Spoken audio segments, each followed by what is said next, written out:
Përshëndetje. Zemërimi është një emocion i fuqishëm, shpesh dhe i keq kuptuar. Kur e varrosim zemërimin ton, ne mund të thyemi dhe të shkojmë në vuajtje, si mendërisht ashtu edhe fizikisht. Nga ana tjetër, të sulmojmë dhe të lëmë zemërimin ton të shpërthejë dhe të derdhet kudo, nuk është alternativa ideale. Kuptimi dhe tejkalimi i zemërimit është diçka që mund të marrë kohë, durim dhe vetë vëzhgim. Por çfarë mund të bëjmë në këto situata të menjëhershme që mendojmë se janë sfiduese? Si mund të qetësojmë veten pa e zbukuruar atë që ndjejmë? Unë do të mundohem të përshkruaj 3 këshilla që çiftet dhe prindrit do t'i ndihmojnë që ata të menaxhojnë këto mendime të forta të zhgënjimit, bezdisje, zemërimi të drejtë për drejtë. E para, 5 minuta pushim. Ndërsa reagimet tona emocionale të menjëhershme më intensive janë shpesh përtej kontrollit ton, veprimet tona fizike janë gjithmonë brenda fuqison. Kur ne thjesht lejojmë kohë dhe hapësirë midis reagimit ton të menjëhershëm, të zemërimit dhe të çdo veprimi që bëjmë, ne i ofrojmë vetes një lehtësim të madh. Nëse vrejmë se ndjehemi vërtet të mërzitur në një ndër veprim, gjëja e parë që duhet të bëjmë është të marrim frymë. Merrni frymë dhe numëroni deri në 10, me një frymë thellë, nga hunda, pa e hapur gojë. Duke mbushur të gjithë barkun, jo pjesën e sipërme të gjoksit, por barkun. Kur është e mundur, bëjani të ditur dhe personit tjetër që juve ju duhet 1 minutë. Dilni jashtë, shkoni për një shëtitje të shkurtër, në thelb çdo gjë që ju ndihmon të qetësoni sistemin tuaj nervor, ja vlen në kohën që ju jeni të irrituar. Natyrisht e gjithë kjo mund të duket shumë më e lehtë për t'u thënë se sa për t'u bërë. Ku të gjesh atë qetësi ta bësh? Megjithatë, gjetja e vetëm 5 minutave për të kthyer vëmendjen tonë nga brenda nesh, duke u fokusuar te vetja dhe gjendja jonë emocionale, është shpesh hapi i parë më i shëndetshëm në përpunimin e zemërimit tonë. Na lejojnë të pastrojmë mendjen, të kuptojmë se për çfarë jemi të zemëruar dhe të vendosim se si duam të reagojmë. Qëllimi për të marrë 5 minuta është të mos kujtojmë detaje specifike të asaj që ka ndodhur dhe jemi mërzitur me veten.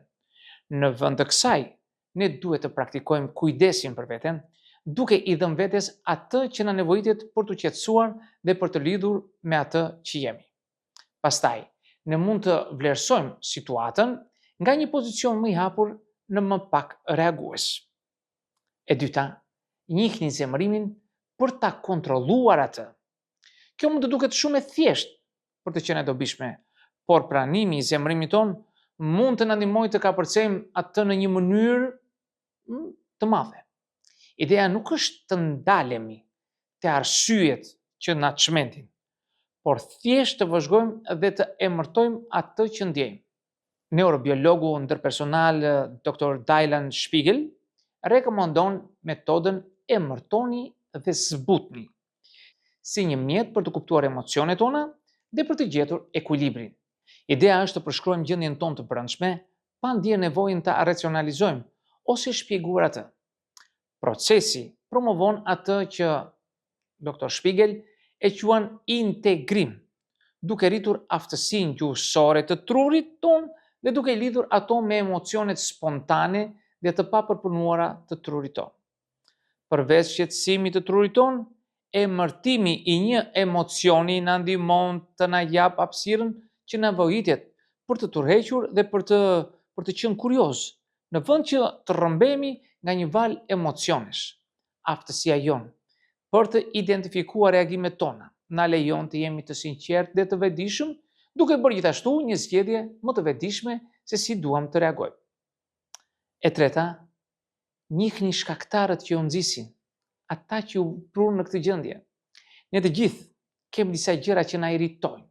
Ndoshta është një lloj kritike e caktuar, një ton nënçmues, një ironi, themi, ose një ndjenjë e të qenit të shpërfillur ose të neglizhuar.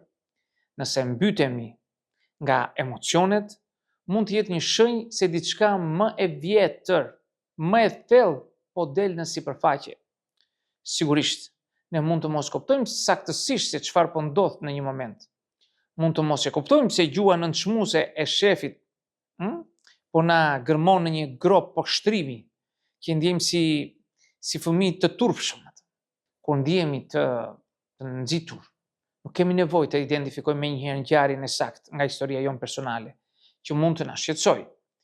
Ajo që ne mund të bëjmë, gjithatë, është të pranojmë se intensiteti ose shkalla e zemërimit ton mund të përkeqësohet nga e kaluara jonë. Me një qasje të çuditshme, ndaj këtyre momenteve ne mund të shkruajmë ose shënojmë atë që mendojmë se mund të na e ketë shkaktuar. Në librin e saj Mbaju Fort, psikoterapistja Dr. Sue Johnson përcakton një listë termash që përshkruajnë emocionet më të thella që zgjohen brenda nesh ku ndjehemi të sfiduar. Shumë njerëz mendojnë se disa fjalë emocionale rezonojnë shumë më tepër se sa të tjerat. Kjo mund t'i ndihmojë ata të identifikojnë emocionet themelore pas reagimeve të tyre të egzageruar.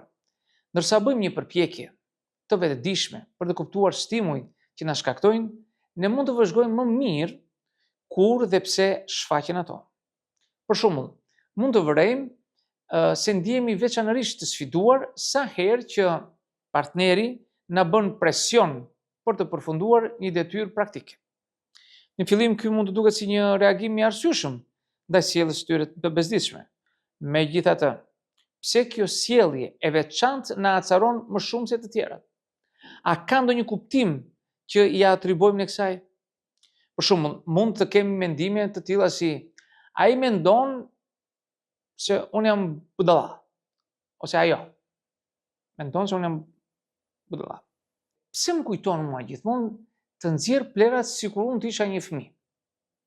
Ose ai kur nuk më le të pushoj, të ri rehat?